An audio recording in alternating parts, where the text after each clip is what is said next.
का बगैर वेतन का सेवक और चौकीदार हूँ सच्चे अर्थों में। मेरे पास डॉक्यूमेंट है, मैं दिखा सकता हूँ। अकेला जना बांध नहीं फोड़ सकता, मैंने बांधा फोड़ दिया। अकेले ने पूरे हरियाणा में गंदे पानी पीने का जो टैंकों में पानी आता था बड़ी नहरों से, वो अंडरग्राउंड करवाया मैंने, पूरे हरियाणा में करवाया।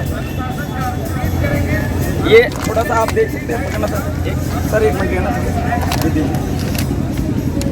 ये मैं जैसे भी क्या के बैठ गया अपनी जान जोखिम में डाल के, कभी पेड़ों को बचाने के लिए पेड़ों को लिपट के बैठ गया।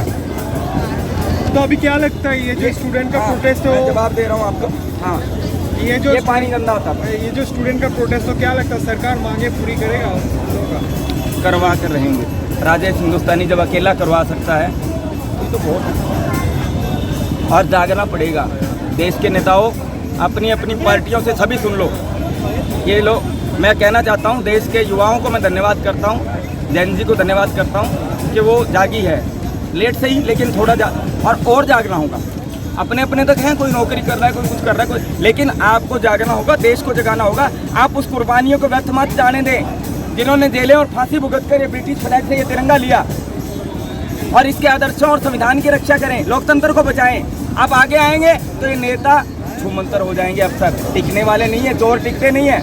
मैं सभी पार्टियों से आह्वान करता हूँ, अपील करता हूँ, हाथ भी जोड़ता हूँ कि आप अपनी अपनी पार्टियों में गलत लोगों, भ्रष्टाचारी लोगों को बाहर कीजिए, तो आपकी छवि बनेगी। आपको पैसे विज्ञापनों पे कम खर्च करने पड़ेंगे, अदरवाइज जनता आपको सबक सिखा देगी। बेशक आप किसी पार्टी से हैं, कहीं है, किसी राज्य में है, यहाँ एक राज्य दूसरा है, झारखंड, रांची में, तो वहाँ दिल्ली में क्या था, वहाँ बीजेपी ने क्यों नहीं किया इतने दिन तक। तो मेरा यही कहना, जय हिंद, जय भारत। हम बदलते हैं तो निजाम बदल जाते हैं, हम बदलते हैं तो अंजाम बदल जाते हैं। लोग कहते हैं भगत सिंह पैदा नहीं होते, पैदा तो होते हैं दोस्तों, पर नाम बदल जाते हैं। क्या हो नहीं सकता? आप हरियाणा से आसमान में छेद नहीं हो सकता एक पत्थर तो भी। आप काफ़ी अनुभवी हैं, सामाजिक आदमी हैं। यहाँ पे जो विरोध प्रदर्शन हो रहा है, ये बताने की जरूरत नहीं कि क्यों हो रहा है। हम 3 चीज़ पूछेंगे, आप अपने अनुभव से बताएं कि दोषी कौन है। दोषी सिस्टम, वो विद्यार्थी जो बैठे एग्जाम में, और कोई भी विद्यार्थी 1 करोड़ 50 लाख खुद से ला के नहीं देगा। उसके गार्जियन जो इसको बढ़ावा देते हैं, पैसे दे के पेपर खरीदते हैं, पहला। या वो विद्यार्थी जो बाप माँ के दम पे, पैसे के दम पे पेपर खरीदते हैं, या वो सिस्टम पैसे के लिए पेपर बेचते हैं। किसे आप दोषी ठहराते हैं और इस पर आप क्या बोलेंगे? दोनों दोषी। माँ बाप जो पैसे देते हैं, माँ बाप और पैसा देते हैं, जो भ्रष्टाचार को बढ़ावा देते हैं, हर वो इंसान दोषी है, चाहे माँ बाप हो चाहे बच्चे हों। दूसरा, सिस्टम उससे ज़्यादा दोषी है। सिस्टम उन पर कार्रवाई करे। रिश्वत लेना और देना दोनों जुर्म है, दोनों जुर्म है। जो नहीं दे पा रहे उनका क्या दोष है? पारदर्शिता होनी चाहिए। सरकार भी दोषी है, सिस्टम भी दोषी है। अकेला सिस्टम ये नहीं कि सिस्टम दोषी है तभी तो वो दे रहे हैं। पहला सिस्टम दोषी है, उसके बाद वो दोषी।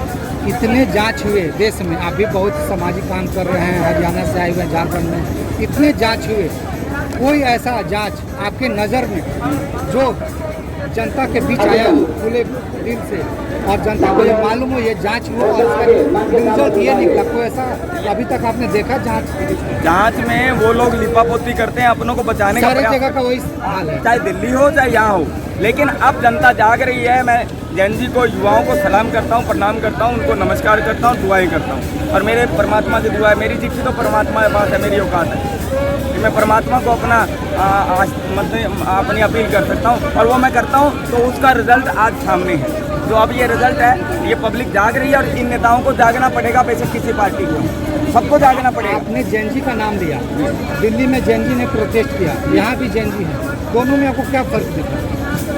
यहाँ दिल्ली का प्रोटेस्ट भी अच्छा था, महीना एक, लेकिन बाद में कुछ गलत लोग घुसाए गए, जो भी है, उन्होंने गालियाँ वगैरह दी, उसकी मैं निंदा करता हूँ। चाहे मोदी जी हो चाहे किसी और को गालियाँ या अभद्रता या हिंसा, मैं उसका विरोधी हूँ। लेकिन वो लोग क्या करते हैं, खबर का बांध टूट रहा है उनका। आंदोलन को ख़त्म करने के लिए लोग भी घुसाए गए, उन्होंने भी गालियाँ दी। दूसरा, कुछ लोग हो सकता है गुस्से में दे दें, उत्तेजित हों। युवाओं से मेरी अपील है, पूरे देश के युवाओं से, आप शांति प्रिय आंदोलन करें, गांधीवादी तरीके, गांधी जी को पढ़ें, गांधी जी का तरीका अपनाएं। पूरे वर्ल्ड में अपनाया, कई देश उनके रास्ते पे चल के आज़ाद हो गए, तो आप गांधी जी को पढ़ें, गांधी जी के रास्ते से आप प्रोटेस्ट करें। कोई माई का लाल आपका कुछ नहीं बिगाड़ सकता है।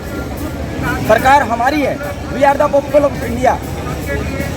26 जनवरी 1950 से हम भारत के लोग, जनता मालिक है और सरकारें, नेता, अफसर नौकर हैं, पब्लिक सर्वेंट है वो सब, चाहे बेसिक भर्ती क्यों ना हो। और मेरा उनसे भी आग्रह है कि आप भी हमारे ही हैं। मैं पूरे देश को अपना परिवार समझता हूँ, आप भी हमारे हैं।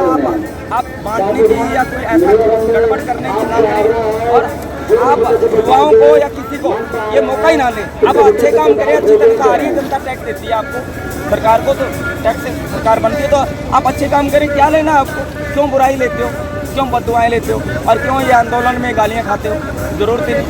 आप एक अपना छोटा परिचय। मैं राजेश हरियाणा हिसार से 15 साल से रोजाना तिरंगा हाथ में और 40 साल से सोशल वर्कर, बहुत से मुद्दे उठाए हैं, बहुत से काम करवाए हैं, अकेले ने गवर्नमेंट को झुकाया है अपने सत्याग्रह और सेवा के बल पर, सभी को मेरा पता है। और मैं देश के युवाओं को संदेश देना चाहता हूँ, देश के सभी लोगों को संदेश देना चाहता हूँ कि आप जागिए, सिर्फ अपने लिए बात है तब नहीं, कहीं गलत होता है तो आप बैठिए, आप नेताओं और अफसर को जगा दीजिए, समय आ गया है। हम बदलते हैं तो निज़ाम बदल जाते हैं, बोल ही रहा था मैं। तो